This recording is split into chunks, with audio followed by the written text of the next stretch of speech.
Hello again. Hi, I just wanted to do a video part two on listening. I think that we have some good information about listening, so I wanted to do a part two. Um, so let's get started with listening. Acts of listening and of silence are directly related to the implementation of verbal and nonverbal communication. One cannot effectively receive verbal and nonverbal communications unless one is listening in silence. Silence permits effective listening, verbal and nonverbal communication, and listening and silence are integral to the process that, in aggregate, composes the communication system. Listening, broadly defined, involves both verbal and nonverbal communication. Listening is defined as the process of receiving and attending to and defining meaning to oral and visual stimuli. This definition of listening would imply listening with our eyes as well as our ears to ensure reception of both verbal and nonverbal messages. Nelson Jones notes that Nelson Jones notes that the capacity to be a good and understanding listener is perhaps the most fundamental skill of all. Overactive talking makes for underactive listening. Listening is deceptively simple, whereas effective listening is difficult and active rather than a passive technique. Good listening requires carefully following both what is openly said and done and any undertones to the dialogue. It requires being expectantly attentive and receptive. To listen effectively, we must be silent. But because listening is quiet, we tend to think of it as a passive function. The apparent passive of the listener is accentuated by the overt activity of the talker. Good listening requires a considerable amount of internal activity. Hearing and listening, while related, are in fact two different processes. Hearing is a physiological act, the apprehension of sound. It is a necessary antecedent to listening. Listening is more difficult than hearing because hearing is a natural biological act and listening is a learned activity. So in order to be a good listener, we have to learn how to listen. Whereas hearing primarily involves reception. Listening primarily involves perception. Hearing happens automatically, but listening is a deliberate action on our part. Because, see, we hear with our ears, but we listen with our brains. Listening is a cerebral act. Understanding the sound that has been heard by deriving meaning from it. Unlike hearing, listening requires deliberate attention to sound. You can hear without listening, and analogously, you can look without seeing. That's true. That's interesting. But listening is the dynamic process of attaching meaning to what we hear, making sense of the raw verbal vocal symbols. It is a purposive and selective process in which the hearer screens, gives attention to, recognizes, comprehends, and interprets sounds communicated by a speaker. We hear all the words someone says to us, but you know what we do? We select a limited number of those words on which to focus our awareness. Sometimes we could have a conversation and not really be listening, and all of a sudden a key word is said, and all of a sudden we become wide-eyed and we start going, and listening. So until we actually attend to the communication, We have only heard but have not yet as listened. We then engage in a process of ascribing meaning to the limited number of sentences we listen to and go on to interpret their meaning. Listening involves the cognitive structuring of the message we select for attention. The distinction between hearing and listening derives from the ability to hear without understanding. Listening involves providing the understanding. The mind provides the meaning to the sound.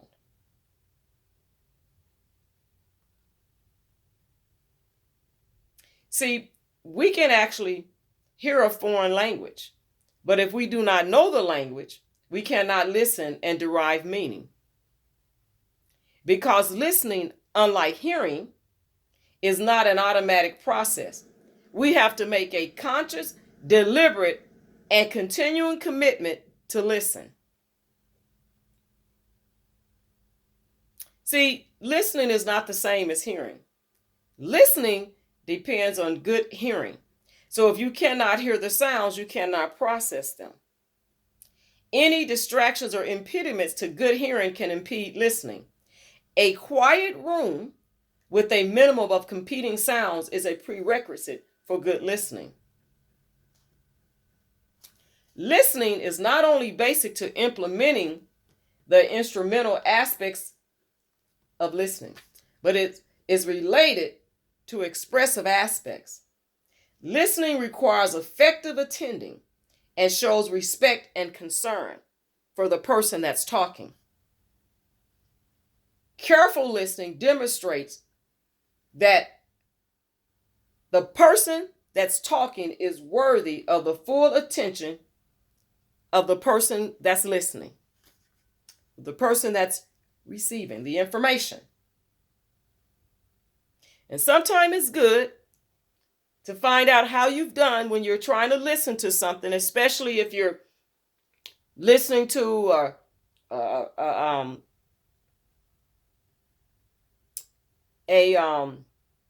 program and you're trying to get information, or a seminar, or maybe even having a conversation with a loved one, especially a child or a spouse or partner.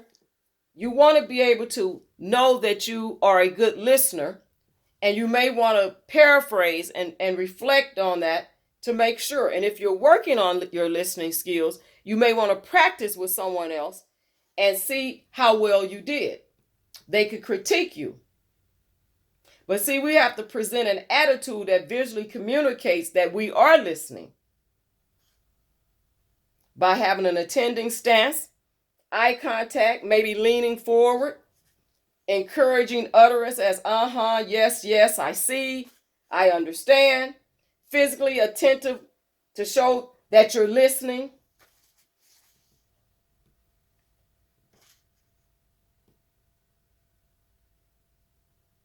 And then we also have to make sure that we refrain from any signs of inattention.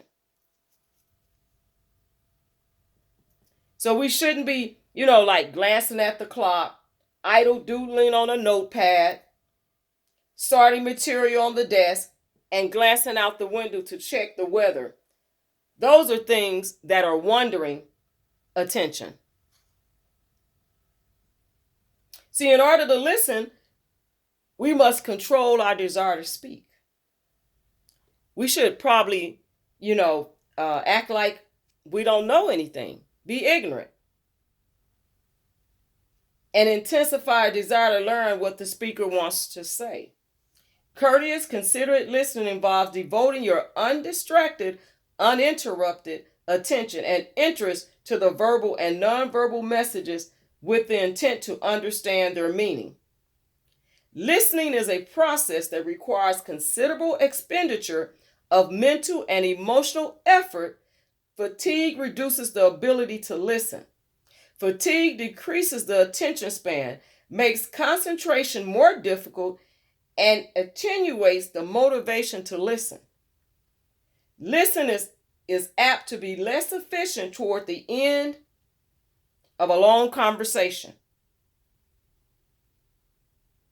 See, listening requires a mind that is not burdened with personal preoccupations and a body that does not call attention to itself. You might, be feeling some pain, a persistent itch, or digestive discomfort can all divert attention from what is being said. However, too much comfort is also the enemy of listening. We can drift off into a hazy daze if we are warmly, wonderfully comfortable, and that may cause us not to be an effective listener. But see, social interaction encourages the development of poor listening habits. Social interaction involves a considerable amount of hearing, but only a limited amount of listening. See, we courteously feign listening, but pay only peripheral attention to what we hear. We know from experience that listening to everything we hear is a regrettable waste of time and involves a considerable effort for the return provided. We have learned also not to listen because many people to whom we have only a limited obligation to listen say much that is irrelevant. For reasons of self-protection, our experiences with commonplace social interaction have made us develop listening habits that are detrimental to good listening. That's very interesting. Very interesting.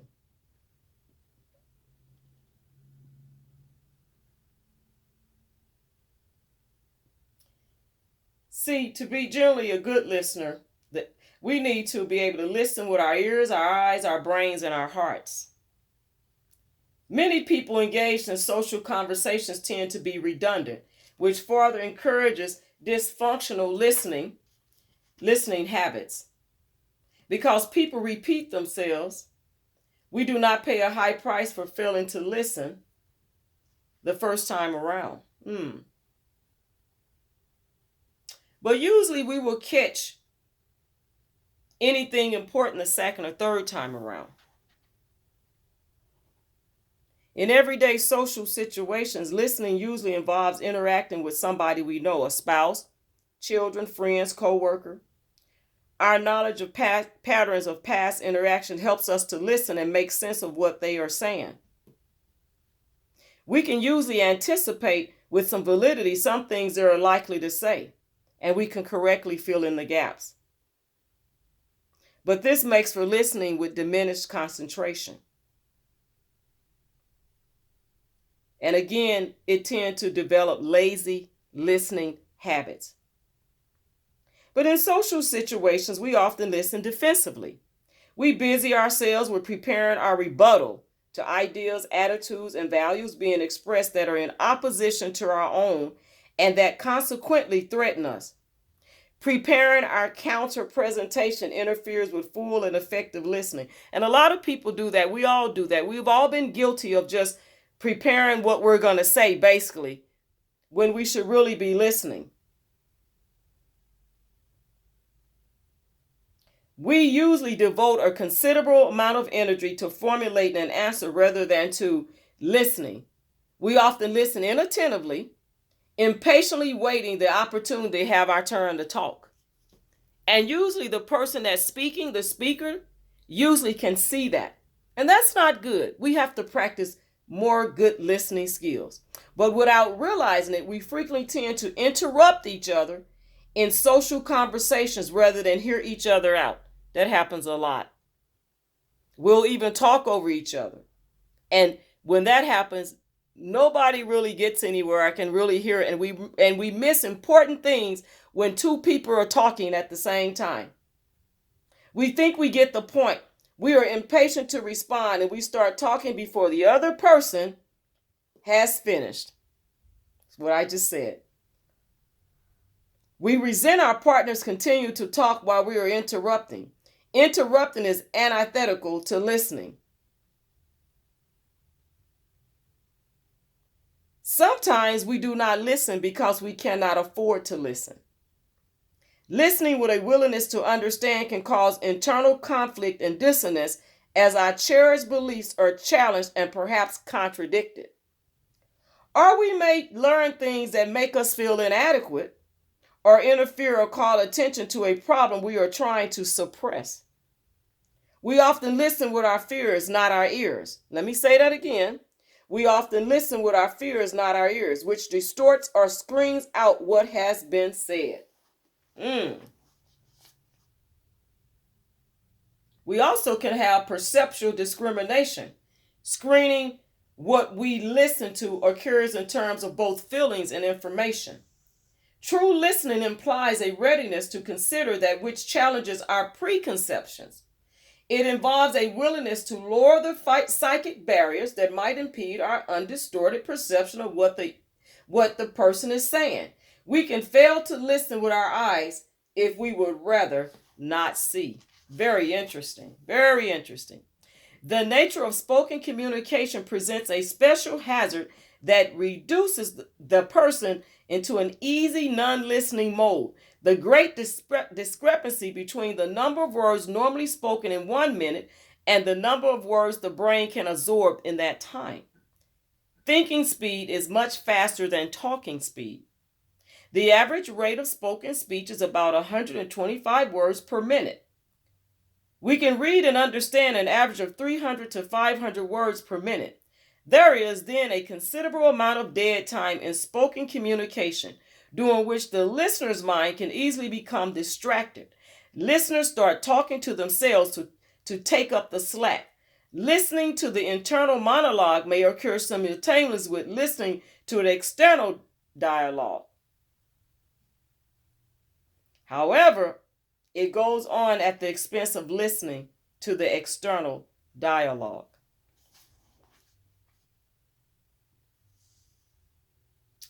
You know, the supposition is that if you're not talking, you must be listening. It is a way of faking while permitting yourself the opportunity of enjoying your own private thinking. Half listening or listening sporadically. Sometimes you just don't want to have to listen to a lot of you feel nonsense, but you may miss key principles. The great possibilities for distraction from listening require considerable self-discipline from the would-be listener. Rather than being preoccupied in the time between the slowly spoken words, a good listener exploits this time in the service of more effective listening. The listener remains focused on the person but uses the time to more rapidly back and forth along the path, testing and connecting to what the person is saying. But we hear much more than we listen to. We can't conceivably listen to all that we hear, all the sounds that bombard us, nor would it be functionally efficient. You know we're inevitably selective. For from the variety of sounds we hear, we pay attention to relatively few for recognition, cognition, and understanding. But someone once described the average listener as a narrow-necked bottle over which the speaker tosses water, only a little goes on.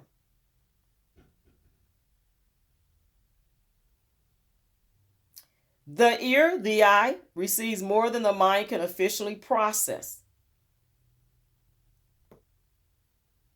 Listening leads to understanding, but understanding facilitates listening.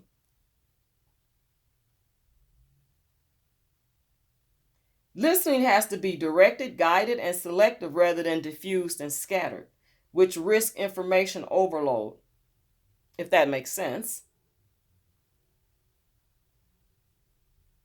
Focused listening involves sifting the consequential from unessential information, the relevant from the irrelevant, and knowing the difference requires us to have that knowledge.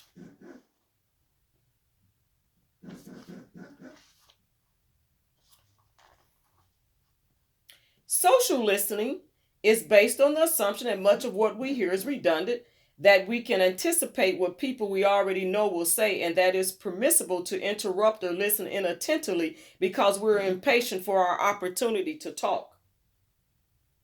Although we may defend ourselves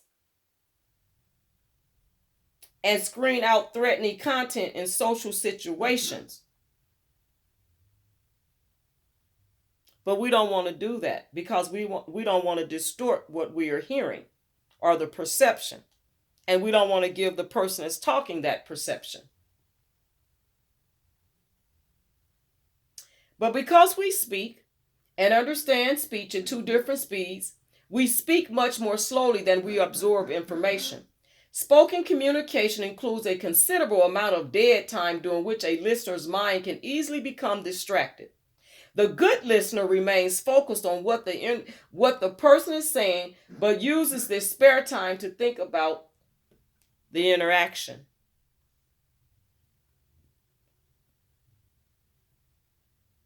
We have to listen with an open mind. And I just want to give some common errors in listening. Common errors in listening. Common errors in listening. Persistence of dysfunctional listening habits developed in everyday social conversation. Formulating a response while giving peripheral attention to incoming communication. Listening for what you hope to hear. Listening for what you expect to hear, biased listening. Failure to listen to what you fear to hear. Listening with too much attention to detail, neglecting patterns. Failure to maintain an interested attending posture. Inattentive listening resulting from internal emotional distractions, daydreaming, boredom, or fatigue. Inattentive listening resulting from disinterest in the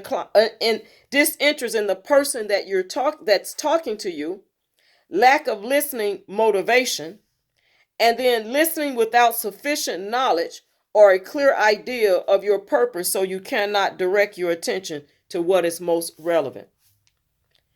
So I just wanted to share some good listening skills and some of the reasons why we don't listen very well, and that how we should just learn to be better listeners. And I thank you for tuning in, all of you that have tuned in to just want to become better listeners. This is part 2 of what we were talking about yesterday in listening. So God bless you all. Thank you for tuning in. Be blessed. Have a good evening.